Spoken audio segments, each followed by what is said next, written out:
we can't meet our targets for 2030. Tell us something we don't know. Australia will not be able to build and install enough renewable energy generation to meet the country's 2030 target, modelling from a New South Wales government body has determined amid concerns over supply constraints and labour shortages.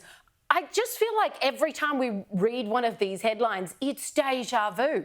We've been saying the same thing week in, week out, month in, month out. We know they can't meet the targets. None of the modelling says, yeah, guys, 2 thumbs up, you're onto a good thing here. We all know it's a pipe dream. Yeah, and people in the energy sector have known for a long time, but have felt afraid to actually come out and say it publicly because they're worried about the retribution they will receive from the government for doing so. The government is basically running a protection racket for itself, telling the energy operators, don't you dare say anything about the fact we're not going to meet these targets because we'll punish you for it. What a ridiculous situation. It shows what a farce this is. Just scrap the targets and let's get on with life. However, they'll continue with these ridiculous targets. Well, it means you've got to push harder. It means you've got to go harder. And what does that mean for the consumer? It means higher prices and more blackouts. Meanwhile, Chris Bowen acts like, oh no, it's all going very, very well.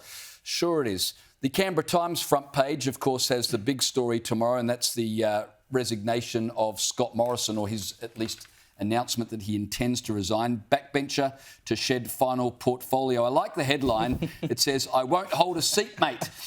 Making reference, of course, to Scott Morrison's famous statement when he was on Hawaii hot vacation during the bushfires and said, well, I didn't need to be here in Australia during bushfires because I don't hold a hose.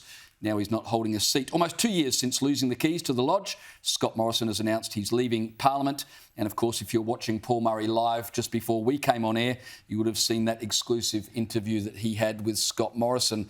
I guess now people will start to unpick the legacy of Scott Morrison. What legacy? Well, I mean, he came to office with great anticipation from Conservatives because he'd done such a great job as the Minister for the Borders and had instituted sovereign border, he'd stopped the boats, and then remember he'd held that bit of coal in Parliament and said it's nothing to be afraid of, but then he signed us up for net zero. He was brilliant until he became Prime Minister. I know, and then his leadership during the pandemic probably left a bit to be desired, or he really farmed it out to National Cabinet, didn't he? Yeah, essentially, as did every other political leader, unfortunately, in this country. Although he's hailed around the world for his leadership during the pandemic. It's just here in Australia that people were upset with it. What are they hailing him for? What, standing with Mark McGowan saying we should keep the borders shut to Western Australia until the day everyone dies? What are they hailing him for? He literally did nothing. I'm not saying I agree. For those years, he stood on the sidelines and bleated like a helpless